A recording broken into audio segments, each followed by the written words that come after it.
Welcome, everyone, to Popcorn Peeps, episode 18, the podcast in which we venture through the Hollywood Reporter's top 100 films of all time and give our thoughts along the way. This episode is featuring the 1988 action film Die Hard, directed by John McTiernan, starring Bruce Willis and Alan Rickman. This film is based off the 1979 novel Nothing Lasts Forever, written by former police officer Roderick Thorpe. This film also made it into the U.S. Library of Congress's National Film Registry for its impact on cinema and pop culture. I am joined today by Nakatomi's Executive Vice President, Chris McMullen. Hi. Craig Moore of the FBI. Hi, everybody. And known terrorist, Sara Alexander. Guten Abend, Herr Costa.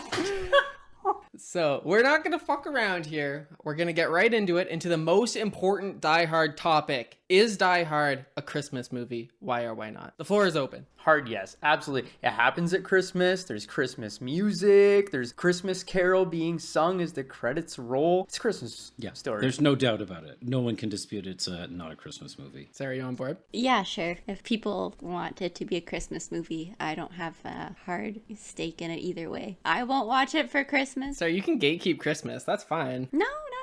I don't care. I'm going to go on a limb here and say this is the best Christmas film ever made. It's wrong, because the best Christmas movie ever is Scrooged with Bill Murray. The best Christmas movie of all time is How the Grinch Stole Christmas, the original cartoon version. Let me go back. This is the best Christmas film I've seen. I have not seen that one, Chris. And Craig, this is better than The Grinch Stole Christmas. I'm sorry. What about It's a Wonderful Life? Well, that's just an incorrect opinion. I don't know what that is. Oh, that's my favorite Christmas movie. I cry. Is it on the list? Yeah. I hope it's on the list, and I hope that you end up ranking it higher than Die Hard later.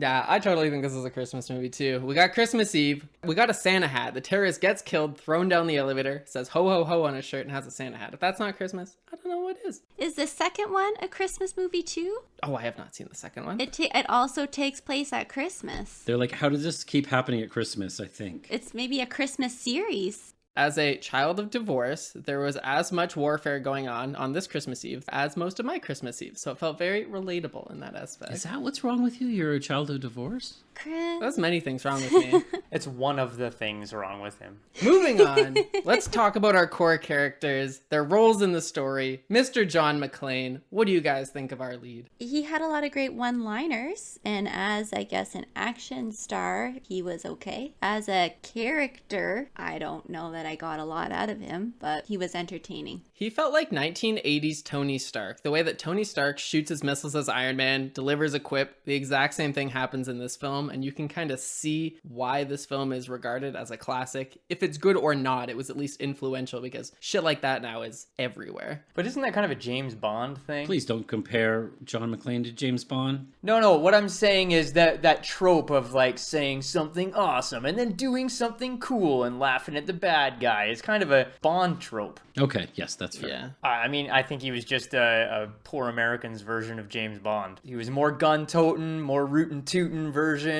of a good action hero. He's a damn cowboy, son. You better show some respect. He's a New York cowboy. I thought John was super shallow. It's hard to sympathize with him because at the beginning he's so snarky, especially to Argyle in the cab. Argyle is the best cab driver you will ever have in your life, and even Argyle's great lines barely get him out of his shell. And then you get to the hotel and you find out that he was too fucking stubborn to let his wife be the breadwinner of the family, so he sabotages his own marriage. That's bad enough, but he has two fucking kids that get caught in the crossfire because he is so unable to accept and get past the fact that just because a gender norm exists doesn't mean it has to rule your life. That's what people thought then, though. It was gross. Well, it's interesting because at the end of the film, it touches on the fact that he's able to overcome that, and he's able to reignite the passion with his wife and get over the fact that she's more successful than he is. Like, I'm going to put this in air quotes, successful for audio listeners. But my whole issue with that is that subplot feels so disconnected from the main terrorist plot that it seems so strange that going through this ordeal with the terrorist would be like, okay, now I accept that a woman can be the head of the household. Now that I've saved your life.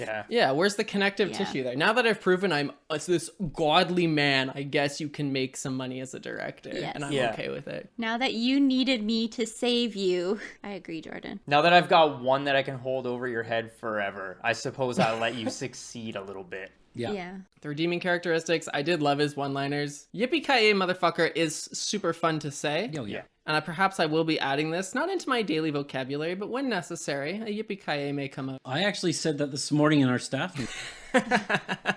Was it well received? No, it was not. What do you think about our boy Hans Gruber as our antagonist? Best villain. Alan Rickman is a great actor. I loved Hans Gruber. This whole, oh, they want to think we're terrorists? That's fine. Just roll right along with it because I'm just here to get rich, baby. This is yet another movie where I'm like, I actually like the bad guy better than the good guy. Yeah. I'm right there with you. I didn't like that they forced the German, but I was doing a little bit of research, and when this film came out, there was a little bit of a negative response to McClane, but everyone did praise Alan Rickman's charisma in the role as Hans Gruber, and I think that's well deserved. I think he does a really good job with what he's given. And he also sings the Christmas Carol at the end of the movie in the credits. No way, really? He did on the version I watched. I love Alan Rickman as Gruber. The way he plays around with John on the phone and kind of his minions and acts as almost a puppet master. He's moving the chess pieces around the grid. When he's on screen, I'm having a good time. John McClane's moments are fun to watch, and I think it's entertaining to watch these Rambo-esque scenes, but the show does really shine once Hans Gruber gets there, and he's snarky. He's just great. The only criticism I have is that he didn't really have a great or compelling motive to make you relate at all with the villain. When they start, it's about terrorism, but when you towards the end of the film, you find out he's just in it for the $600 million. And I felt like giving him a real reason to strive for this would have made his character even better and would have made the film even better, because instead of having good and evil, you can kind of shift that to shades of gray, which to me always feels more compelling. It was $600 million.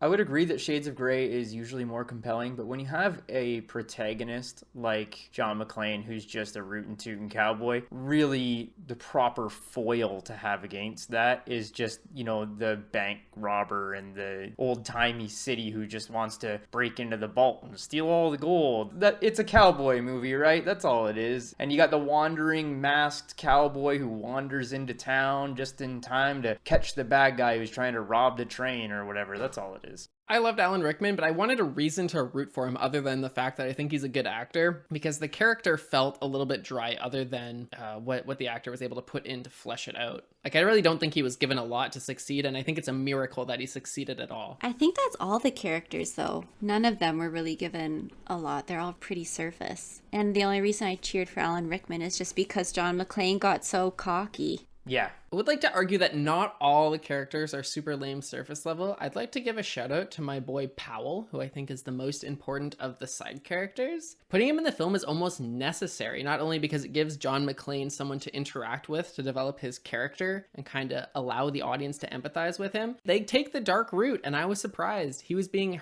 harassed for being a desk jockey, but the rationale for that I thought hit pretty deep and was the most emotionally impactful part of the film, and particularly relevant for modern political culture. But it's not really built on anything. He just says the line, and then that's to trigger the ending and make the ending more meaningful. But it's not really, it's just a sentence that he says in one conversation. We don't get any of his trauma to see, I guess. We just have to hear him kind of get teased once or twice. But it doesn't really come into play at any other time. Like, we never see him hesitate to shoot somebody. Like, it just comes up in passing conversation. Yeah, it's just a Chekhov's gun. Like, the thread isn't carried out throughout the entire thing, but I felt in a show or a movie without a lot of emotional depth, I thought it was a nice little bit of sprinkles on top of the cupcake, if you will. So I think we're going to keep running into this the more and more we get into this list, where we have movies that are placed in kind of awkward positions, because when you analyze the storyline, the storytelling in this movie and compare it to something like Memento, which is number one on my list. Maybe that's not a fair comparison because it's number one on my list. But when you compare it to a lot of the other movies we've seen, the storytelling is just not there. It doesn't give me a reason to give a shit about any of these characters other than one's a rootin' tootin' cowboy and the other is a mask-wearing bandit. Other than that, I don't really care about the story they're trying to tell me, other than I just want to see who's left standing at the end. Does the action make the meaningless story matter less to you? So in order to have a movie that can get away with having such little story, everything else needs to be incredible. And this one didn't do it for me. And I know it's a 33-year-old movie, but it just isn't standing on its own. Rocky, for example, didn't have a crazy interesting story, but the fight scenes were kind of cool. I think at the time it was pretty spectacular. Did you say 88? The 14-year-old me would have thought this was fucking amazing. I guess that is why it's on this list, is that maybe for the time this was, I don't know before this what the status of action movies was, or if this was just groundbreaking for how many explosions you can put in without having a real plot. I could be totally wrong about this, but I think it's akin to Seven Samurai in its place on the list, in the fact that it set a lot of trends moving forward and was culturally relevant, but it wasn't necessarily the best form of that impact or that genre, but it built the foundation for others to go above and beyond. I think that's very fair, because I'm trying to think about, like, everything was practical back, but those explosions look so real. They did practical effects to blow up the top of a skyscraper in Los Angeles. That's pretty awesome. I want to just set the record straight. I did think this was a really fun movie to watch. I thought the action scenes were great, and well, I didn't think they were great enough to carry the lackluster story in terms of like my favorite movies of all time. This is a super fun watch, and I can understand why people watch this on Christmas. If you're sick of Rudolph claymation, like this is a great way to experience a very strange kind of Christmas feel with the music and have some fun. So let me ask you this. If this movie gets a place on this list based on action sequences, do you think the action in this film is better than Terminator? Probably not. I've never seen Terminator. Terminator came out in 1984. So before this then. I think that the scale of the action is so much bigger. I would disagree. Terminator also isolated itself by being a science fiction film in a time when science fiction wasn't trendy or a big part of popular culture. I think it was more on the fringe, and I think that might have hurt it in the minds of the people who made the list. I don't know. This has a lot more mainstream appeal, I think, than Terminator, and I think that might be why it would be here over something like that. I think I have to disagree with you. Sci-fi was big in the 80s. Sci-fi, you know, you had Star Trek, the original series, really amped that up in the 70s, got people into it. Yeah, but if you liked it, you were a fucking nerd. No, it was mainstream. Star Wars was the highest grossing film for like 30 years, and it came out in 77? So you're going to sit there and tell me that the highest grossing film at that time was a weird niche cult following? No, it was very much everybody watching that stuff. I agree with the sentiment that I think Jordan was getting at, that this just seems like it was created for mass appeal. Like they don't really focus in on any particular area. They're just trying to get as many people to watch this as possible, and they're making it as easy to consume as possible. There's not a plot you have to get invested in. You're just there to have fun and watch the explosions. It's just pretty mass market. Well said. I'd like to also note that this movie was 40% less cringe than any Star Wars film other than Rogue One, because Rogue One is awesome. Well, it's okay to be Are wrong. you going to hold him, or am I? I think you're right, Jordan. I'll hold him, you hit him. Good. That's what I was hoping you'd say. When we get a chance to do one of these in person, someone's going to get hit. It's going to be you, Jordan. I guarantee it. Of course it's going to be me. Chris is usually the contrarian. Maybe Chris will get hit, but it depends, because I feel like Chris is the one who will do the hitting. So will any of us have the courage to hit Chris? It'll either be one of you two. Do you guys have any other side characters you want to bring up that you really enjoyed or that you wanted to make a comment on? I like the two German brothers. Loved Argyle. I enjoyed that. Argyle was awesome. He was the comic relief that this film needed. He's sitting there. There's not a nuke, but like a missile flying off in the background. The ground shakes and Argyle's chatting his honeys up on the phone, drink in the other hand. Hanging out with the stuffed bear. Come here, babe. Of course I'm coming over tomorrow night. Playing Christmas in Hollis. That cell phone bill would have been thousands of dollars. This whole scene was probably very novel at the time, having a car phone. We all laugh at Oh, it. yeah, This yeah. is probably like, whoa, this is real ritzy. Car phones, smoking indoors, going indoors. Yes. Yeah, going. Imagine going to a Christmas party with a bunch of other people in there. No masks in sight. Whoa. He was smoking in the baggage claim. That was crazy. Yeah, in the airport. He also had his service piece on him on the plane. Yeah, you could definitely tell that a lot of this stuff was pre 9/11 because they're doing like terrorism. The terrorism solution is to just let them have control of the building and see what happens. Hey, yeah, we'll put a helicopter on top and just see what happens. 2 FBI guys, that ought to be enough. I did like the FBI guys. They were fun too. Agent Johnson and Special Agent Johnson. I have one other thing I want to bring up in relation to the plot, and I really should have brought this up when we were talking about Hans Gruber. I felt like if this is the route they were going to take with him, they should have just made him so much more evil and cruel than he was. I felt like you could generate so much more tension if Hans Gruber was fucking destroying hostages every 20 minutes while this guy was running around the vents to really build up a sense of tension. Show me some fear. I agree with you. It seems like none of the hostages even really cared. The good way to do that would have been the same way that they try to portray the Joker usually. If you want to have this light-hearted guy cracking jokes to the hero, you should also have him show that he's also willing to be absolutely chaotically ruthless to get what he wants. If you're not going to give me a reason to empathize with the villain, just make him a scumfuck bastard. He got a couch for the pregnant lady. 2 for 1 special. Boom. Kicks her out the window. That's the one-liner. Those are my favorite kind of villains, right? Like, don't be rude. Chris wanted Patrick Swayze in Roundhouse to be the bad guy. Be nice until it's time to not be nice. That's the whole point, though. If you're going to make him nice, that should be a reason why you would empathize with him or part of his backstory when that doesn't get fleshed out. Except for like the people he just blew away with like mid-conversation, if you don't count them. Who did he blow away mid-conversation? He killed CEO. the Nakatomi executive and Ellis. He killed someone I else. think that's it. Oh, and the security guard. Yeah, all right, I guess. But still, it didn't feel like there was enough tension there. I felt like you could have milked it. Hans is great. It's the only good thing about the movie. No, that's not true. I like the movie. I think he's great, but I don't think his character is infallible. Like Jordan said, I think he could have been used as a tool to increase the tension in the movie because the movie never really had a sense of tension. Other than that, these guys might get away. Like who cares? That's what's missing. No tension. You know your main character isn't gonna die? Yeah. You guys, you hit the nail on the head. There's not enough tension. There's no stakes. Yeah, I agree. Not really. No, you never feel like anyone's really at risk. Yeah, except for people without names. Even at the end where they have the top of the buildings ready to bomb and he has to get the people off of the roof, that went really quick and that wasn't even suspenseful. Like, oh, are they going to make it or not? When they're flying the chopters around and the guy says, "This reminds me of Saigon." I got a little Deer Hunter flashback there. He should have said, "This reminds me of playing Russian roulette in Saigon." Now you're giving me flashbacks of that terrible movie.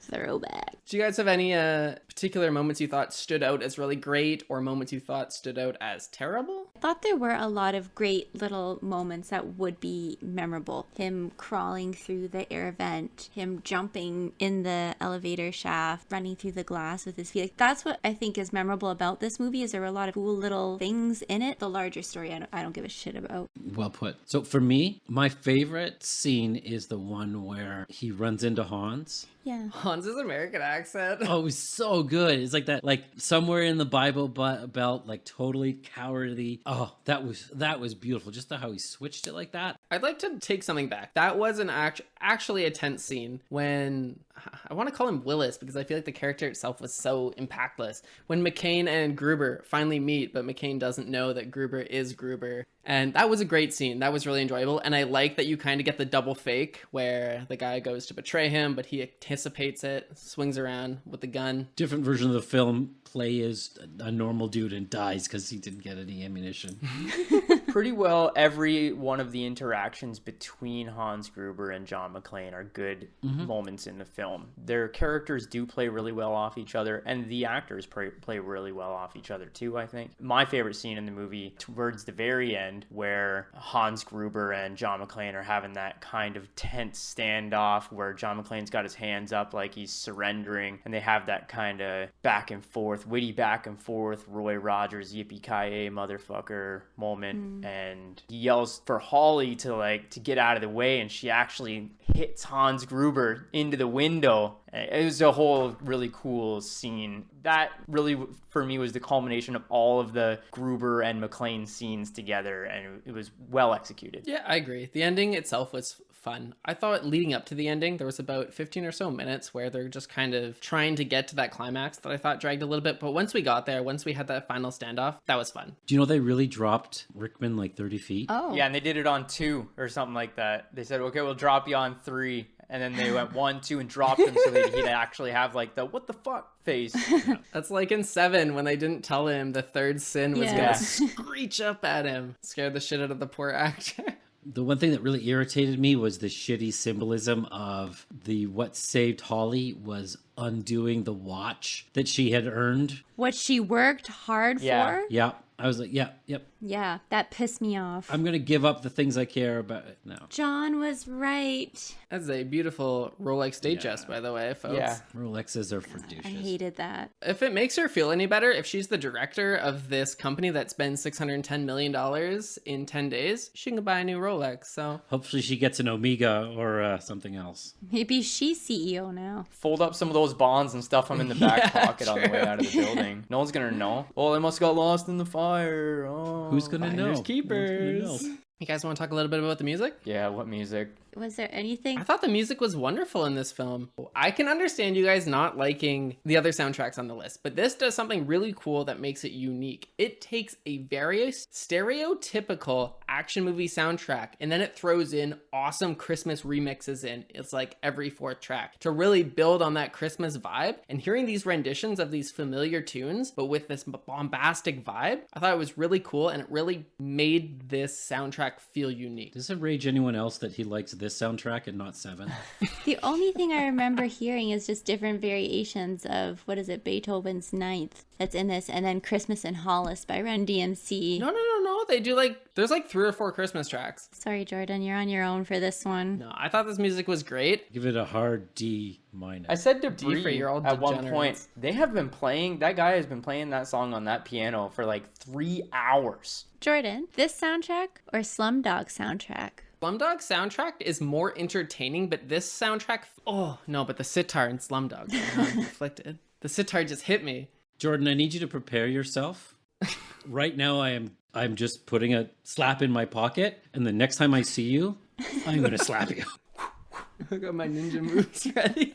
I think I enjoyed the Slumdog soundtrack more. They're both very top tier, 9 out of 10 soundtracks, but Slumdog just hit me better because I enjoyed that style of music more, but it's not because it didn't fit better. And where would you rank Seven? 7 soundtrack? Oh, it had that awful remix of 9 Inch Nails, 2. Now I'm going to cut you when you come to my house. He's putting a cut in his pocket. I've got a cut in my pocket. No, 7 soundtrack was completely okay. All right, folks, we're going to rank this bad boy. If you're following along with the YouTube video, you can see a list of all of our live rankings at the top of the description. But without further ado, Miss Alexander, where are you going to put Die Hard? 15th, below Rocky and above Pan's Labyrinth. I'm going to place this in 13th, below Rocky and above Pan's Labyrinth. We got some tough critics here for Die Hard. How about you, Chris? So I'm going to put it at number 9 between Bonnie and Clyde and Pan's Labyrinth. Chris, when you went into this recording session, did you think you were going to be putting Die Hard the highest out of anyone? No. Huh, interesting. Because I'm going to slap this bad boy at slot number 14, right below Bonnie and Clyde, and right above Airplane. I thought this film was super fun, but it's not in my top 10. It ain't in my top 20. Probably ain't in my top 30. I didn't hate watching it. I thought it was a fun time, but very forgettable in 2021. Yes. What are we going to be watching in episode 19 of Popcorn Peeps? Oh no. Lord of the Rings, the Fellowship of the Rings. How is it Lord of the Rings time again Yeah, already? what the shit? Are we done though? No, 2's further up on the list. It's on the list? I was just trolling. Oh yeah. my god, you can't do I just me wanted like to that. see Chris's face. And where can our audience check out Fellowship of the Ring? Looks like renting is your only option. There's nothing free. If you want to go 4K, you've got Amazon, Apple TV, Google Play, Microsoft, and YouTube. Thank you very much. I'd like to extend a special thank you to our supporters on patreon.com. Special thank you to Frank Costa, Travis Laporte, Ryan Saranen, Jim Wamsley, and Sarah Renier. Thank you very much. Your support is never required, but always appreciated. If you would like to support the show on patreon.com, there's a link at the top of the YouTube description. Until next time, thank you so much for listening. Bye-bye. Thank you. Bye. Bye. Goodbye, everybody. This was on Disney Plus. I paid for this. Fuck me.